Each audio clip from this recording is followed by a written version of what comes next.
Are you an entrepreneur or a corporate manager who hates giving feedback because you never know how your employee will respond? Are you reluctant to give feedback because you're afraid that it may turn into an uncomfortable situation that you just don't want to deal with? Well, if you're tired of hearing people say, in your position, you have to learn to give feedback, blah, blah, blah. This episode is for you.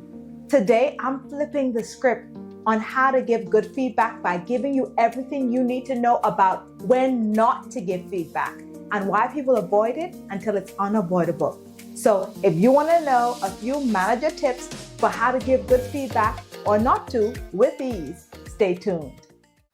Hello and welcome to my channel, the best place for entrepreneurs and corporate professionals who want tips for leading your team towards business success. I'm Jaboria Scott, a leadership coach and management consultant. We all understand as people leaders that at all levels of management, we are required to give employees feedback as a key responsibility of managing those people. But it doesn't mean that you're comfortable with it or that you're an expert at it. And I want to say that as a person who has coached lots of leaders over the years, knowing when to give feedback is just as important as knowing when not to give feedback and how to give it. So let's get into my top workplace tips for when not to give feedback so that you'll know the appropriate times for giving feedback with ease. Tip number 1 for when not to give feedback: don't give feedback when you're overly emotional. When you have to give feedback about a situation that your heightened emotions are involved in, that's not the time to speak. We've all been there when we're sad or disappointed or even angry. And we're human, so it happens. Here's why you don't want to give feedback when you're emotional. It's because your judgment may be clouded by your feelings. Emotions can skew your perspective, and they can cause things to seem worse or better than they truly are. This may cause you to be less objective than you would normally be under normal circumstances, and it could influence how you give that feedback. The last thing you want to do is say something that you later regret because you were in an emotional state that was heightened or altered. Let me know in the comments if you've read the book called Emotional Intelligence 2.0 by Travis Bradbury and Jean Greaves. It could be a helpful resource about regulating your emotions in the workplace. Another reason why you don't want to give feedback when you're overly emotional is because your heightened emotions may cause the recipient to miss the core message. The employee that you're talking to could get distracted by your behavior and your emotion if it's too out of whack. For example, if your feedback is delivered in the form of harsh criticism when you're angry and it has nothing to do with the employee's job performance, you might run the risk of them missing the message, and you may also cross the professional boundary. The reverse can also be true. If you're overly emotional in the form of thinking the person can do no wrong, that isn't good either.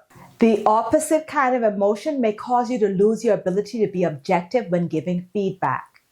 It could be that you overinflate the person's job performance when they are below average performer. That's why it's important to use emotional intelligence in these kinds of situations. Emotional intelligence is the ability to perceive, understand, and manage your own emotions and support others as they manage their emotions too. You'll also recognize and understand emotions, labeling those emotions accurately. It also uses emotions to guide thinking and behavior. It's a soft skill that can be leveraged in the workplace and facilitate communication and build positive relationships. I have a playlist with episodes explaining in more detail what emotional intelligence is and how it can be used in the business arena, so be sure to get the link in the description box below. So the takeaway here is that wait until your emotions are regulated so that you can offer feedback that's fair, objective, and based on fact. Tip number 2 for when not to give feedback: don't give feedback when you don't have a complete understanding of the situation. When you don't have all the facts, you may draw the wrong conclusions or rush to judgment. This could be for any number of reasons. When we don't have a complete picture of what's happening, we could jump to the wrong conclusion if you only heard one side of the story. You could jump to a conclusion if you made assumptions about the state of affairs and you don't ask questions. Or you can jump to a conclusion if you fail to communicate with everyone involved. Like I said, there are many different reasons why people give feedback when they don't have a complete understanding of the situation, and none of them are good. And because you're watching this video, you're going to do things differently, right?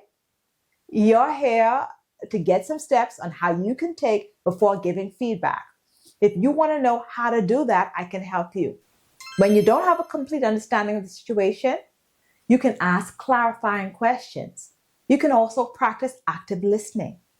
Or you can take the time necessary to process and think objectively. And then you can also draw objective conclusions based on evidence and fact. Then you can offer your feedback based on those results. Let me ask you a question.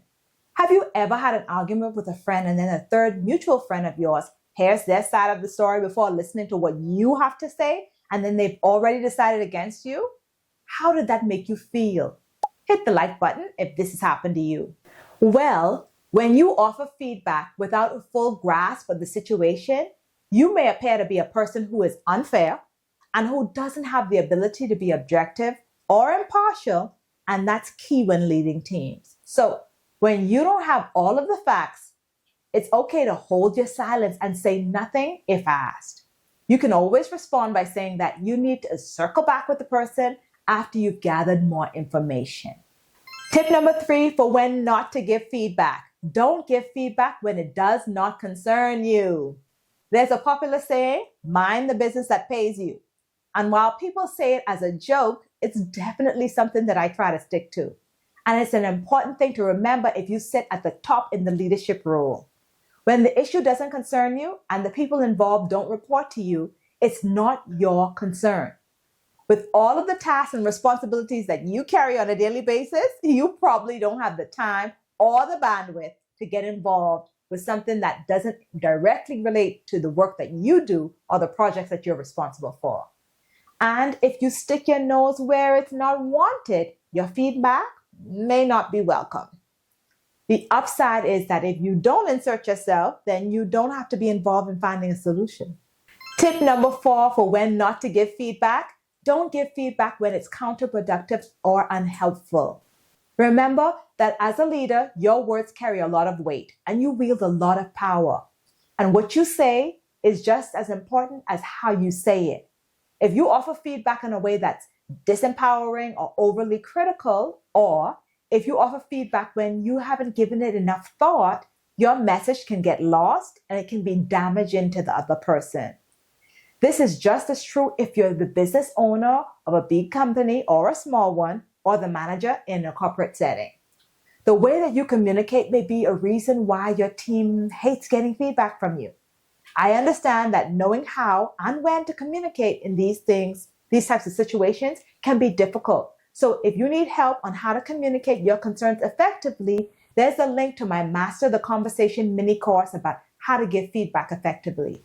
In my mini course, I remove all the guesswork and I give you tools to give feedback with ease. You can finish it in less than an hour, so there's that. And the link is in the description box below. No matter what position you hold, offering feedback can be daunting, so get support from your human resource professional or your supervisor if and when you need to. Now, if you enjoyed this episode, don't forget to like, subscribe, and share it with a colleague or a friend. And if you're watching this video and you want to discover what your personal leadership style is, take our free What's Your Leadership Style quiz.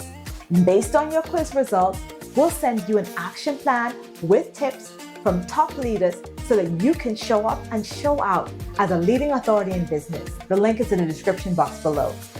As always, have a great week, be kind to yourself, and thank you for watching. Have a good day. Goodbye.